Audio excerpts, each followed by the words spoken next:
ধীরে ধীরে উন্মোচিত হচ্ছে চিন্ময় দাসের একাধিক অপকর্ম, দেশবিরোধী নানান ষড়যন্ত্র এবং উগ্রবাদী বক্তব্যের পর এবার সামনে এসেছে তার আরও অন্ধকার দিক, যা আপনাকে চমকে দিতে বাধ্য করবে। সম্প্রতি একটি ভাইরাল ভিডিওতে দেখা গেছে গাড়িতে এক নারীকে জোরপূর্বক অনৈতিক কাজে বাধ্য করার চরম কাণ্ড, যা সবার সামনে প্রকাশ পেয়েছে এবং সামাজিক যোগাযোগের মাধ্যমে তোলপাড় সৃষ্টি করেছে। শুধু নারীই নয়, শিশুদেরও নিরাপত্তা ছিল না তার কাছে, এমন চাঞ্চল্যকর অভিযোগ তুলেছে স্বয়ং ইসকনের দায়িত্বশীল ব্যক্তিরা।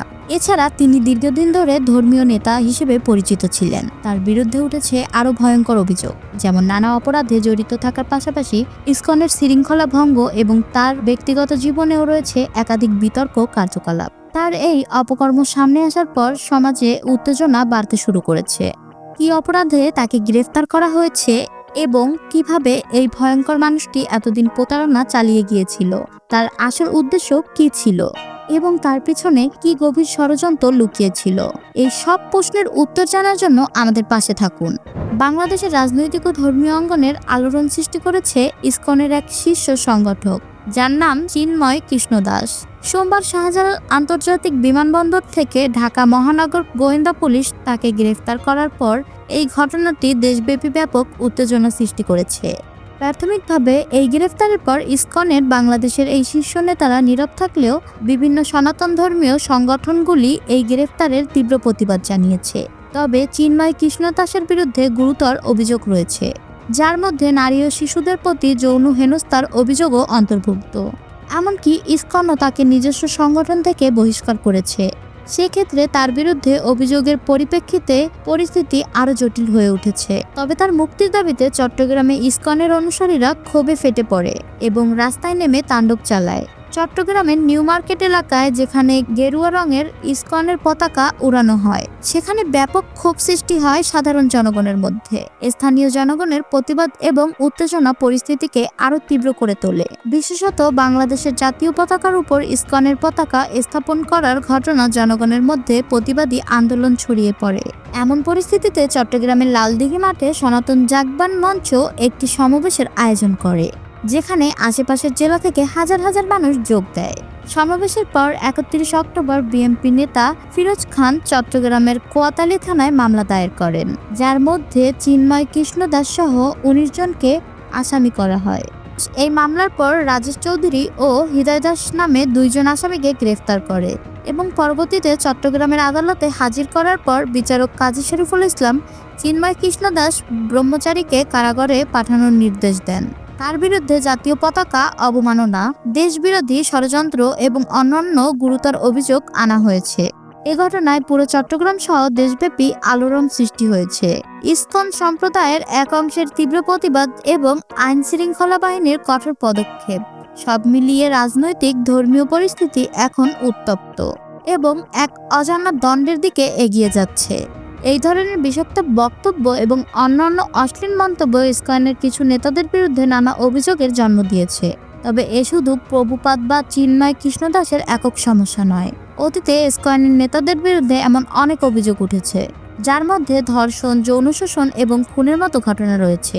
এছাড়া ইসকনের প্রতিষ্ঠাতা প্রভুপাদের বই এবং মতাদর্শের মধ্যে এমন নোংরা থিওরি রয়েছে, যা এক ধরনের ধর্মীয় উগ্রতার দিকে পরিচালিত করেছে।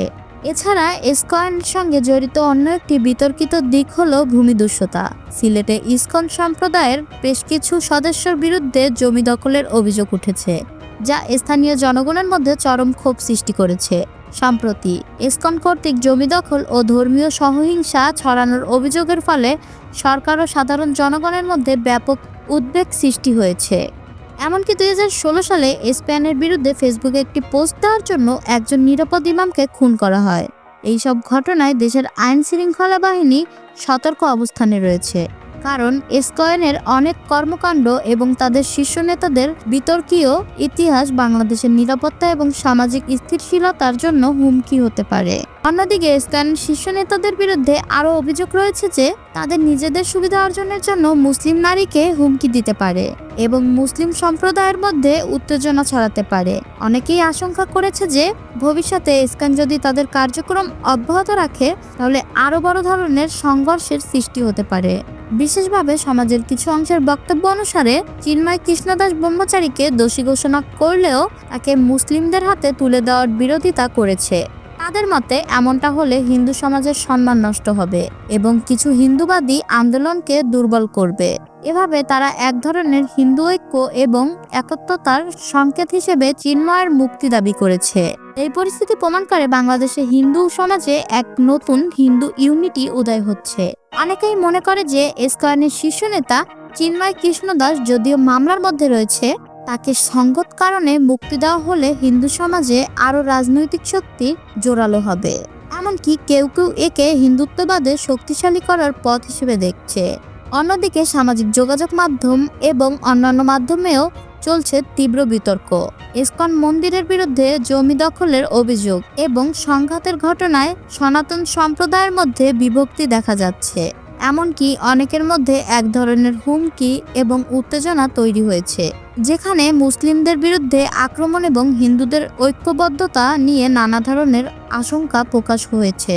এই সংঘাত এবং উত্তেজনার মাঝে ভবিষ্যতে বাংলাদেশের ধর্মীয় ও রাজনৈতিক পরিস্থিতি কী দিকে মোড় নিবে তা এখনই বলা কঠিন। তবে স্পষ্ট যে এই ইস্যু ধর্মীয় লাইন ছাড়িয়ে রাজনৈতিক এবং সামাজিক ক্ষেত্রেও গভীর প্রভাব ফেলতে যাচ্ছে।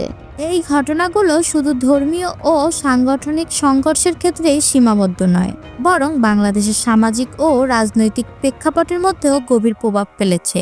এমনকি এগুলো মানবাধিকার, ধর্মীয় স্বাধীনতা এবং সামাজিক সুবিচারের প্রশ্নগুলোকে সামনে এনেছে।